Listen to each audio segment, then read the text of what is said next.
சென்னை சேப்பாக்கத்தில் உள்ள பத்திரிகையாளர் மன்றத்தில் தமிழ்நாடு சத்துணவு மற்றும் அங்கன்வாடி, சென்னையில் சத்துணவு அங்கன்வாடி பணியாளர்கள் சங்கங்களின் கூட்டமைப்பு சார்பில் செய்தியாளர்களை சந்தித்தனர்.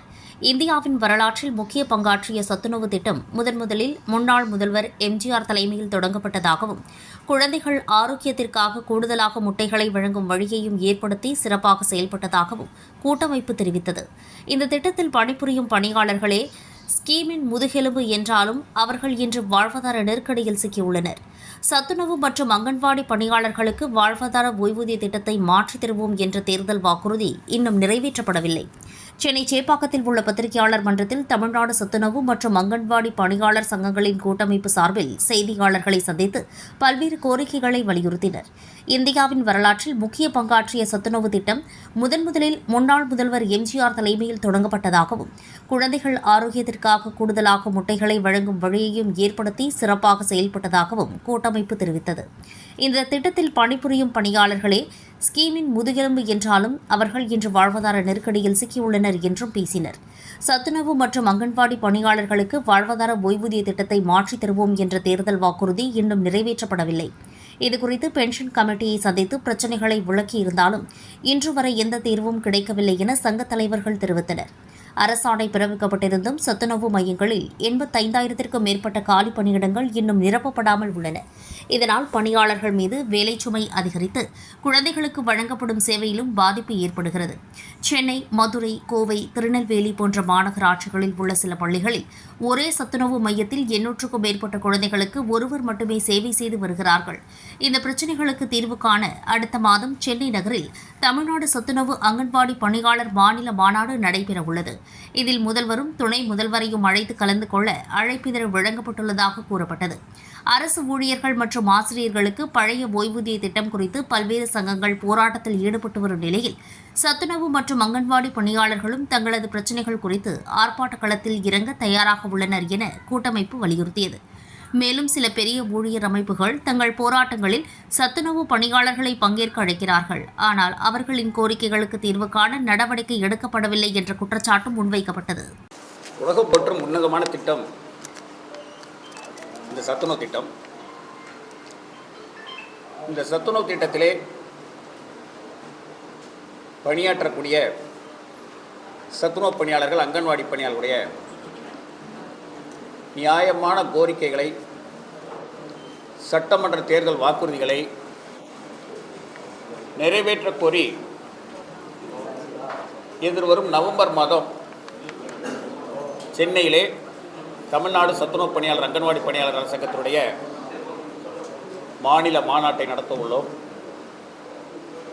இன்றைய தினம் ஆளுகின்ற திராவிட மாடல் ஆட்சி சொன்னதை செய்வோம், செய்வதை சொல்வோம் என்ற தாரகை மந்திரத்தை படைத்தவர்கள். சொன்னதை செய்வோம், செய்வதை சொல்வது மட்டுமல்ல, சொல்லாததையும் செய்வோம் என்று வாசிப்பார்கள். அந்த அடிப்படையிலே முன்னாள் முதல்வர் முத்தமிழறிஞர் டாக்டர் கலைஞர் அவர்கள் மாற்றான் தோட்டத்து மல்லிகைக்கும் மனம் உண்டு என்ற அடிப்படையிலே இந்த திட்டத்தினை புரட்சித் தலைவர் எம்ஜிஆர் அவர்கள் துவக்கினாலும் திராவிட முன்னேற்ற கழகத்திலே முன்னாள் முதல்வர் முத்தமிழறிஞர் கலைஞர் அவர்கள் எம்ஜிஆர் அவர்கள் இந்த திட்டத்தை துவக்கினார் என்று பார்க்கவில்லை. ஆனால் அந்த திட்டத்தினை மெருகூட்டும் வகையிலே சத்துணவு திட்டத்திற்கு மேலும் 3 முட்டைகளை வழங்கி அதை ஒரு சத்தான உணவாக கொண்டு வர ஒரு வழிவகை செய்தார். சத்தான உணவாக மட்டுமல்ல, அந்த சத்துணவு திட்டத்திலே பணியாற்றக்கூடிய சத்துணவு பணியாளர்கள், அங்கன்வாடி பணியாளர்கள் இந்த திட்டத்தினுடைய பேக் போர்ட், இந்த ஸ்கீமோட பேக் போர்ட் என்றதை உணர்ந்து முன்னாள் முதல்வர் முத்தமிழறிஞர் கலைஞர் அவர்கள் நாள் ஒன்றுக்கு 1 ரூபா சம்பளம், நாள் ஒன்றுக்கு 2 ரூபா சம்பளம், நாள் ஒன்றுக்கு 5 ரூபா சம்பளத்தில் இருந்த நிலைமையை மாற்றி இந்த வாழ்வாதார ஓய்வூதியம் என்பதனை சுதந்திர தினத்திலே கோட்டையிலே கொத்தளத்திலே கொடியேற்றி இன்றைய மாண்புமிகு தமிழக முதல்வரின் தகப்பனார் முத்தமிழறிஞர் கலைஞர் அவர்கள் நிறைவேற்றி தந்திருக்கிறார்கள் என்பதனை இந்த நேரத்திலே நாங்கள் நினைவூட்ட கடமைப்பட்டிருக்கின்றோம். சட்டமன்ற தேர்தல் வாக்குறுதியிலேயே திராவிட முன்னேற்ற கழகம் நாங்கள் ஆட்சிக்கு வந்தால் சத்துணவு பணியாளர்களுக்கு இந்த சலுகைகள்லாம் நாங்கள் வழங்குவோம் என்று முன்னாள் முதலமைச்சர் கலைஞர் அவர்கள் உத்தரவாதமே வழங்கவில்லை. உத்தரவாதம் வழங்காவிட்டாலும் சொல்லாததையும் செய்த முன்னாள் முதல்வர் கலைஞர் அவர்கள் நாங்கள் சந்தித்த 8வது நாளிலே இந்த சத்துணவு பணியாளர்கள் அங்கன்வாடி பணியாளர்களுக்கு ஓய்வூதியம் என்ற பெயரை மாற்றப்பட்டு வாழ்வாதார ஓய்வூதியம் என்ற ஒரு புது பெயரை உருவாக்கி இந்திய வரலாற்றிலேயே இந்தியாவிலேயே எந்த மாநிலத்திலும் சுதந்திர தினத்திலே கோட்டையிலே கொத்தளத்தை கொடியேற்றி தமிழகத்திலே பணியாற்றக்கூடிய அரசு துறை பணியாளர்கள், அரசு துறையில் எந்த பணியாளர்களுக்கும் ஆசிரியர்களுக்கும் சுதந்திர தின உரையிலே சலுகைகள் அறிவித்ததாக வரலாறே இல்லை. ஆனால் சத்துணவு திட்டத்திலே பணியாற்றக்கூடிய பணியாளர்களுக்கு மட்டும் கோட்டை கொத்தளத்திலே சுதந்திர தின உரையை முன்னாள் முதல்வர் டாக்டர் கலைஞர் அவர்கள் அறிவித்திருக்கிறார்கள் என்பதை இந்த பத்திரிகையாளர் கூட்டம் மூலமாக இன்றைய மாண்புமிகு தமிழக முதல்வர் அவர்களுக்கு நினைவூட்ட கடமைப்பட்டிருக்கின்றோம். தங்களுடைய தகப்பனார் சொல்லாததையும் செய்துள்ளார்.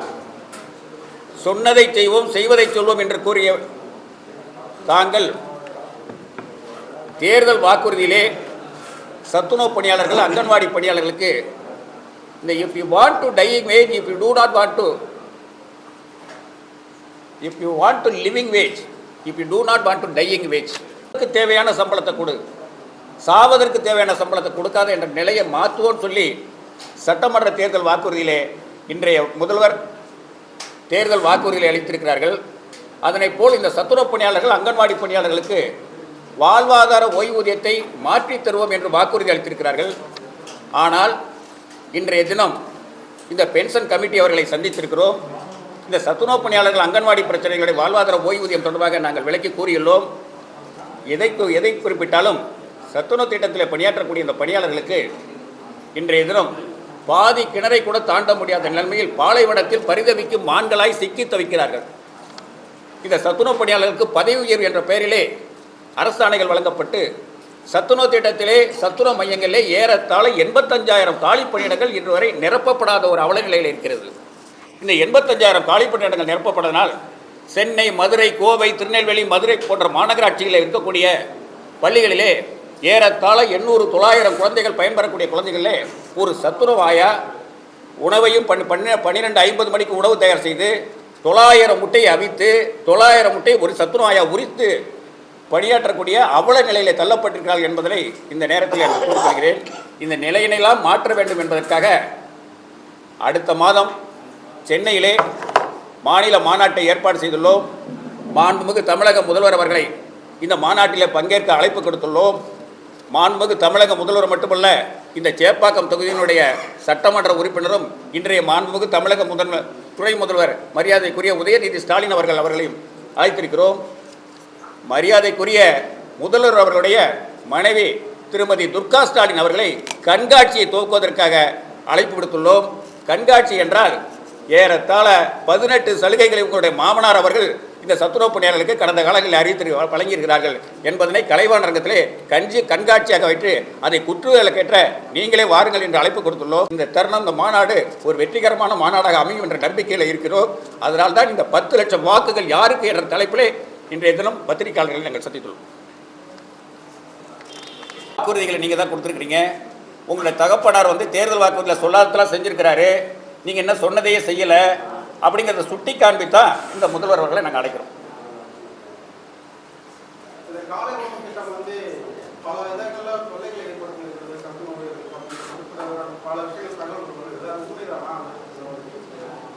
காலை உணவு திட்டம் என்பது அதாவது கிராமங்களிலே அங்கே இருக்கக்கூடியவர்களை ஒரு தொகுப்பூதியத்திலே, ஒரு சொற்ப ஊதியத்திலே நியமித்து காலை உணவு வழங்கப்படுகிறது. அதில் ஒன்றும் குறைபாடுகள் எங்களுக்கு இருப்பதாக தெரியவில்லை. எங்களுக்கு இருக்கக்கூடிய குறைபாடுகள் அந்த காலை உணவு திட்டத்தை வலுப்படுத்துவதோ மாலையிலே உணவு வழங்குவதை பற்றி எங்களுக்கு கவலை இல்லை. ஏன் மற்ற மாநிலத்திலே பிரியாணி வழங்குவது போல் தமிழ்நாட்டிலும் பிரியாணி வழங்குறதை பற்றி கூட நாங்கள் கவலைப்படலை. ஆனால் இந்த திட்டத்தில் இருக்கக்கூடிய பணியாளர்கள் தான் இந்த திட்டத்தினுடைய முதுகெலும்புகள். இந்த திட்டத்தினுடைய முதுகெலும்புகள் முறிக்கப்பட்டுள்ளது. இந்த நிலைமையை மாற்றணும் அப்படிங்கிறதா இந்த தேர்தல் நேரத்தில் நாங்கள் சரியான ஒரு முடிவு எடுத்து இந்த மாநாடு கழிச்சிருக்கோம்.